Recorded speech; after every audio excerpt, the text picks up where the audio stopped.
I recently fell down a rabbit hole on Reddit about disturbing books. The disturbing books iceberg. Sorry, I don't know. That was like a tongue twister for me. And I recognized some of the books. So I was like, "Oh, like I've read some of these." But then there were a lot of books I did not recognize at all. And so because it's summertime and I'm going to have time now to read more, I took it upon myself to pick 5 books to read. One of the books that I picked is actually not on the list just because it's a book that I've already been reading. And actually, I think another one that I picked isn't on the list either, so it might be only 3 that are on the list, but the other 2 are ones that like I've been wanting to read on my own already. So this one is The People in the Trees by Yanagihara. I'm sorry, I'm gonna butcher her name, but it's by the same author who wrote A Little Life, which I know that book has become very iconic for the past few years. I haven't read it yet. I've been meaning to, but I'm also just a little intimidated by the size of it. But this is another book by her, and it's not as popular as A Little Life, but is just as equally disturbing, I think. Maybe even a little bit more disturbing, but in a different way because this is what it looks like. Oh my god, you guys can see what I was last listening to. um, that's what it looks like. And it's just described as readers of exciting, challenging, and visionary literary fiction, including admirers of Norman Rush's Mating, Anne Patchett's State of Wonder, Barbara Kingsolver's The Poisonwood Bible, and Peter Matheson's At Play in the Fields of the Lord, will be drawn to this astonishingly gripping and accomplished first novel. A decade in the writing, this is an anthropological adventure story that combines the visceral allure of a thriller with a profound and tragic vision of what happens when cultures collide.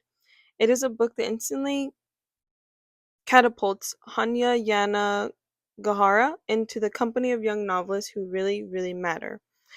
In 1950, a young doctor called Norton Perina signs on with the anthropologist Paul Talent for an expedition to the remote Micronesian island of Ivu Ivu in search of a rumored lost tribe. They succeed, finding not only that tribe but also a group of forest dwellers they dub the Dreamers, who turn out to be fantastically long lived but progressively more senile. Perina suspects the source of their I cannot pronounce the word longevid. You know what I'm trying to say. For some reason, I just cannot pronounce it. Is a hard to find turtle. Unable to resist the possibility of eternal life, he kills one and smuggles some meat back to the States. He scientifically proves his thesis, earning worldwide fame and the Nobel Prize.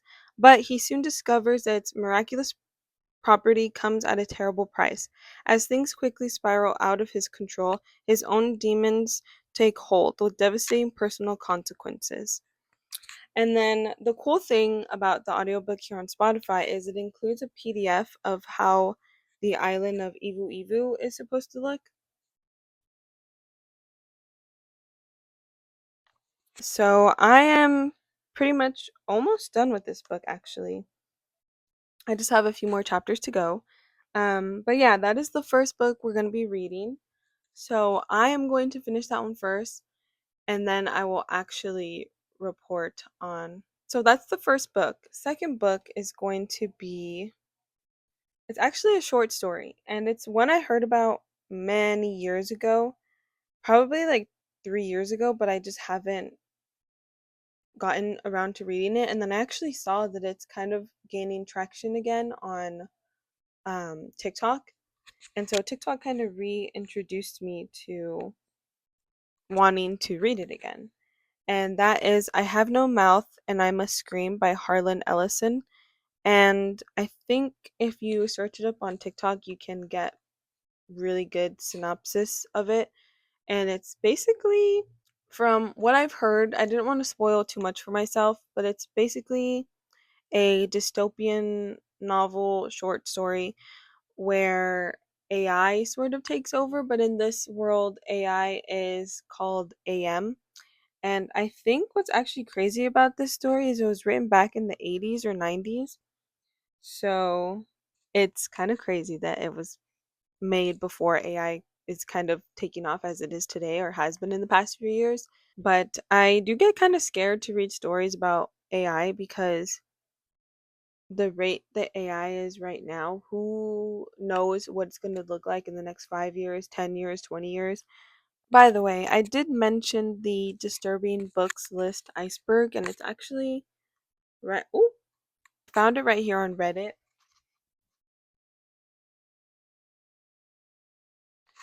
So I'm gonna go ahead and post that. Probably put like a little clip right here, and you guys can go ahead and pause it or screenshot it so you can look for yourself. But this list is pretty full. There's a lot of books here that you can read. I'm definitely very intrigued in reading disturbing books. I think that's going to be my summer reading goal this summer is to read disturbing books because for the past few months I've just been reading like classical novels, all the classics because of my classes. Um hmm. Okay, I'm going to close my eyes and I'm going to let my finger land on a random book. Here we go. Okay, so it landed on a book called A Short Stay in Hell. So I will go ahead and be reading that one, and that's on level 2. So it's not too bad.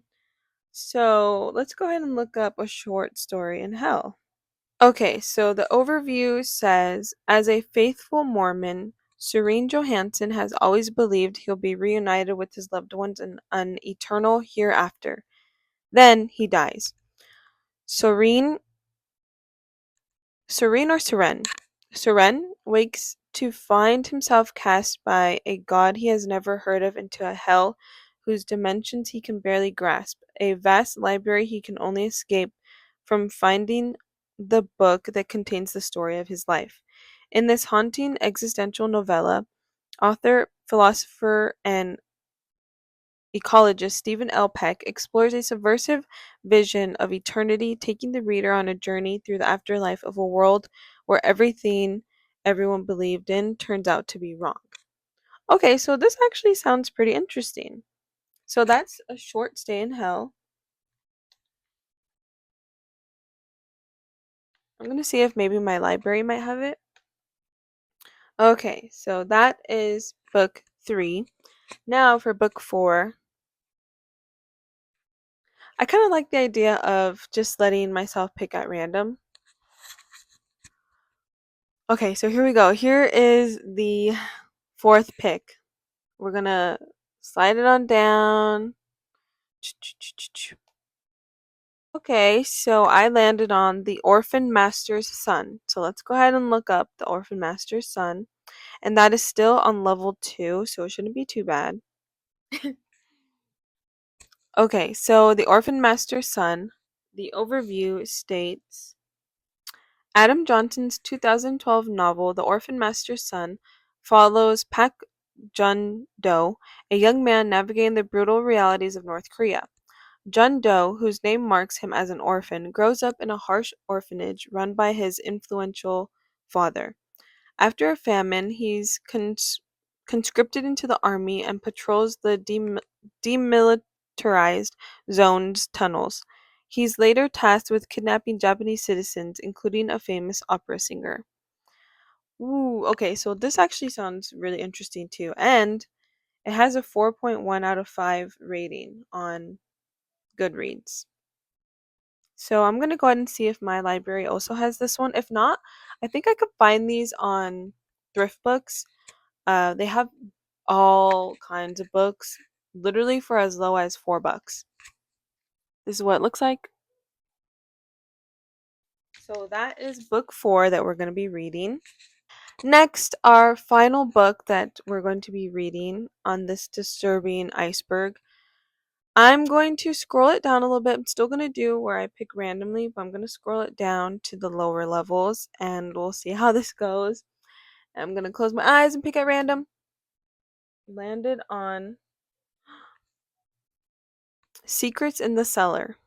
So let's go ahead and look up that one. Secrets in the Cellar. Okay, so this one actually has the audiobook, so I might just listen to the audiobook instead of the book. But this one says in the overview, Joseph Fritzl was a 73-year-old retired engineer in Austria. He seemed to be living a normal life with his wife, Rosemarie, and their family, though one daughter, Elizabeth, had decades earlier been lost to a religious cult. Throughout the years, 3 of Elizabeth's children mysteriously appeared on the Fritzls' doorstep. Joseph and Rosemary raised them as their own, but only Joseph knew the truth about Elizabeth's disappearance. For 27 years, Joseph had imprisoned and molested.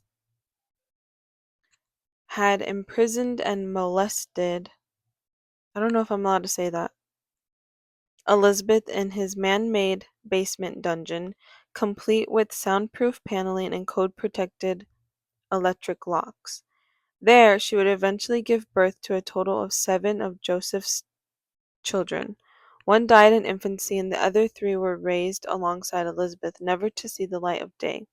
Then, in 2008, one of Elizabeth's children became seriously ill and was taken to the hospital.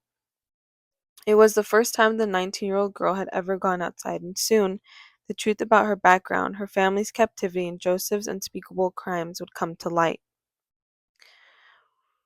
Okay, this sounds like it will be a pretty heavy book, but I think it's interesting because it is inspired by a true story. I think. Someone said inspired by a true story. I need to fact check it, but that does sound interesting. Definitely does sound disturbing and like what was that case of the girl who was kidnapped and she was forced to have the captor's baby? What was her name? JC Dugard. That was her name. That's what the book kind of reminds me of. I remember hearing when I was growing up, hearing about the JC Dugard case because it freaked me out so bad. And then I think when she escaped, she had written a book. And I remember I had been wanting to read her book. I wanted to read it when I was younger. But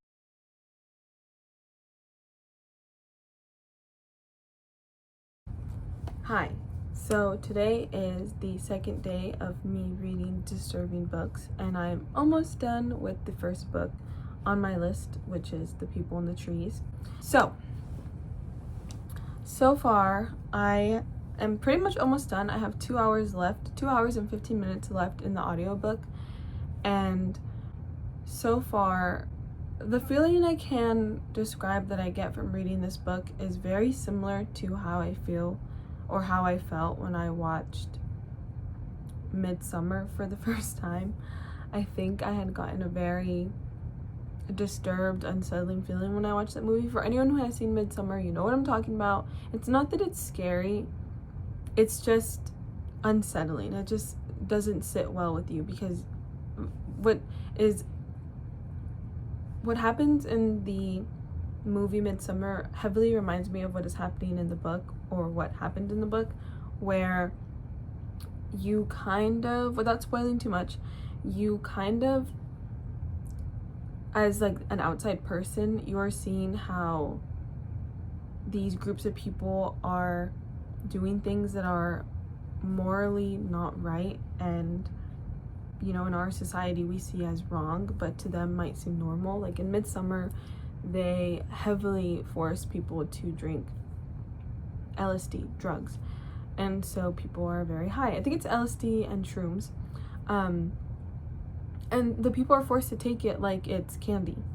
So in this book, first let me give you a little synopsis of the book. The book is basically about this scientist who goes to study this lost tribe on a remote island, and he is accompanied by 2 anthropologists who are also studying this tribe to see how their culture works and how they live. And the main character, our main guy, the scientist, kind of gets a little ahead of himself and he wants to take things a little bit further because he wants to study this specific ritual that they have on the island that involves eating an animal. They eat this turtle basically, and it's only the certain members of the tribe get to eat this turtle because this turtle is said to give them eternal life. And in the beginning of the book, it kind of explains like the whole religious element to them doing their ceremonies and how this turtle is meant to be something given to them by the gods. It's very, very interesting. Very interesting. A very anthropologic type of book.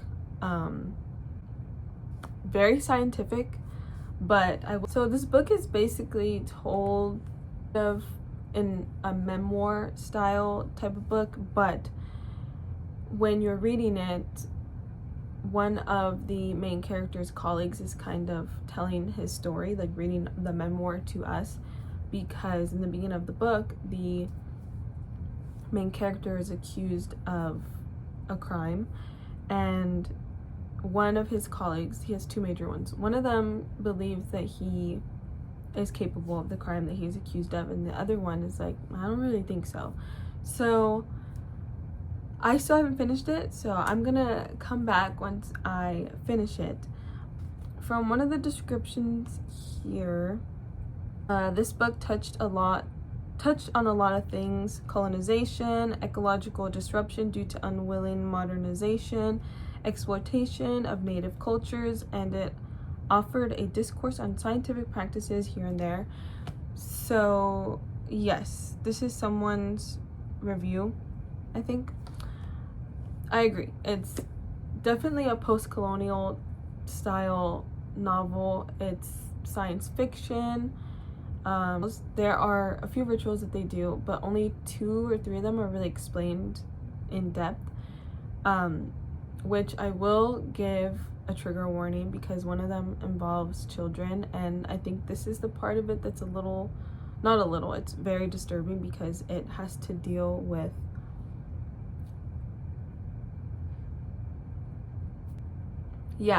trigger warning, because it does deal with that, because the way they describe the tribe is also that they are overtly sexual in nature, but so definitely a trigger warning when it comes to that. Hello, YouTube family. So it is about a week since I have last filmed, and that is because I got a little frustrated last week. I had recorded a 5-minute clip, and I realized that the microphone that I was using had died, and there was audio for like the first 4 seconds, and then the rest of the video was just me talk, yapping, and there was no audio. So I had gotten frustrated and decided that I was going to take a break from filming.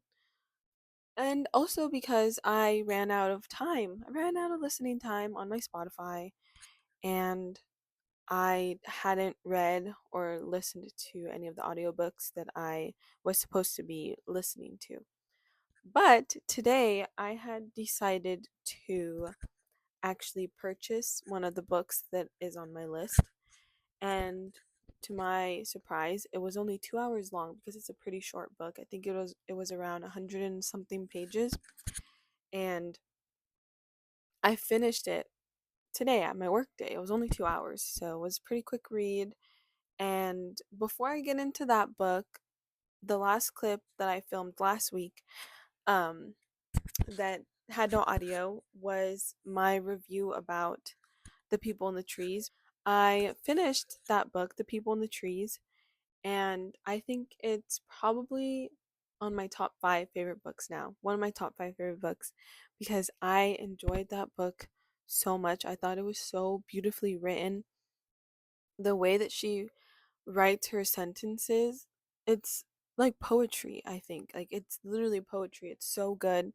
She writes so beautiful, and I think she did such a good job at world building as well, because even though I listened to the audiobook, they do have a PDF where you can see the map of the tribe that lives off the grid, how it looks. So even though yes, there's a map, so you kind of have an idea of how the island is supposed to look, it's the fact that the way she describes things, she's so descriptive. I think I might have mentioned it already. Trigger warning, because there are scenes of abuse and scenes that involve not so great stuff happening to animals and children. So, trigger warning for that. Um, but I think what made it more interesting to me was the fact that it is based on a true story. I mean, it's inspired by a true story. The actual doctor that she was inspired to write the doctor about in the book was Daniel Carlton, I think his name is. I don't know how to pronounce his last name, but I'll probably put it down somewhere around here so you guys will know how it looks. But yeah, the book was inspired by a true event, a true scientist who adopted these children and abused them. And the main scientist is just so completely selfish, and you see the evolution of him going from being intrigued by this tribe to exploitative, is that the word I'm looking for? He exploits this tribe for his own hypothesis, for his own success. And it is frustrating. And you, in the beginning, I think you kind of take a liking towards the main character, the scientist, and the way he kind of seems to appreciate it. But then as the book progresses, you kind of see how he gets worse. And small spoiler alert, by the end of the story, you you don't like him. You don't, because there's just some things that happen that you get answers to by the end of the book that I'm not going to talk about because it's a spoiler. But yeah, we don't like him. You're not going to like him. And now we're going to move on to the second book that I finished today. And I actually purchased it through, it's this app. I did it on my phone though. Sorry if it's not easy to see. So, the second book that I have completed from my list of random books that I'm going to be reading from the Disturbing Books iceberg was A Short Stay in Hell by Stephen L. Peck. And that is the one I started today and finished today because it was only 2 hours. Um, I will say that this book wasn't as disturbing as I thought it was going to be, because I did go into it reading a few reviews, but very like briefly, like because I didn't want anything to be spoiled for me. But this book is basically about this man who lived his life as a Mormon, basically being sent to hell, and he finds out that Christianity, Catholicism, Mormonism, none of that is the true religion. And in the beginning, it's kind of funny. I found it a little bit more comical than anything. He's basically in a waiting room with other people, and this demon comes out and is talking to each of them and is like, hey, by the way, like, you're in hell and you don't have to be here forever. There are ways you can get out of hell.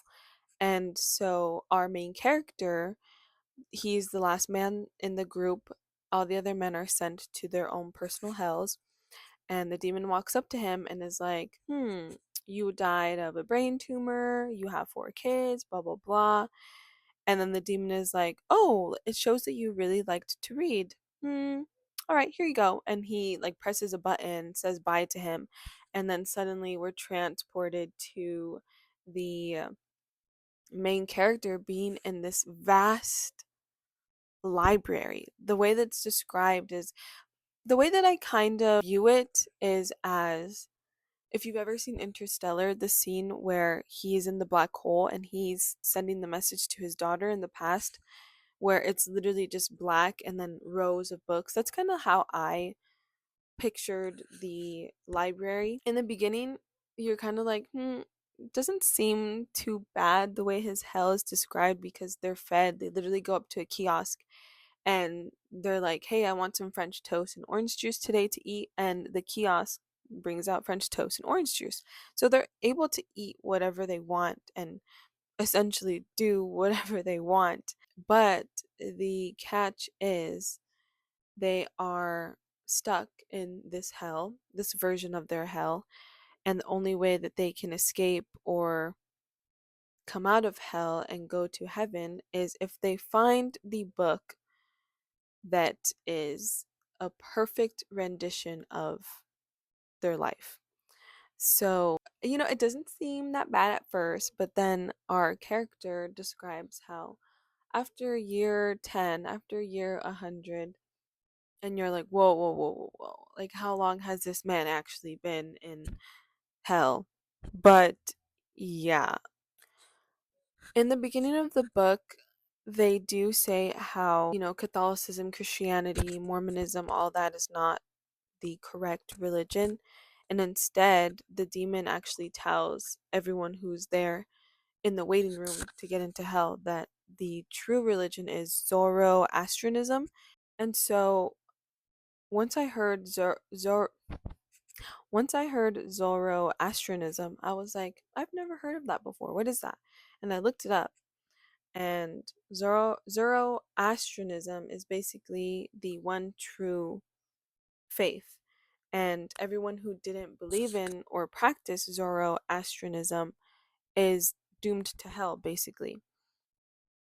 And so, of course, you guys are probably wondering if you don't know what Zoroastrianism is. According to the quick Google AI, it says Zoroastrianism is an ancient Iranian religion founded by the prophet Zoroaster, also known as Zarathustrian, and is one of the oldest monotheistic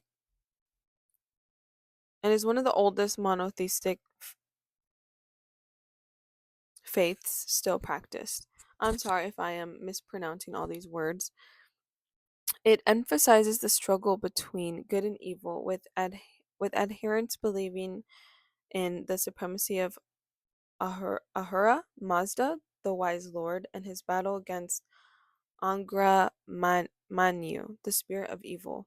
Some key aspects is the religion also recognizes the cosmic struggle between good and evil, with human free will being crucial in choosing their allegiance. Well, I'll go ahead and put a picture of the AI overview that it's showing because I know that I butchered so many of those words and I'm so sorry. But yeah, A Short Stay in Hell. I I enjoyed it. I thought it was really fun to read because again, I didn't find it very disturbing. I didn't find it like, oh my gosh, like this is scary and disturbing. There is one point where he falls, he jumps, not jumps, he falls off from the railing and he's falling for a very long time. That's all I'm going to say because I don't want to spoil anything for people who are possibly going to read these books. But again, I guess like it's a little unsettling because it does make you think about the afterlife and what happens after we die, and the idea of this hell, him being there for years, because the thing that's really unsettling about it is they're fully conscious. They fully feel how they felt when they were humans.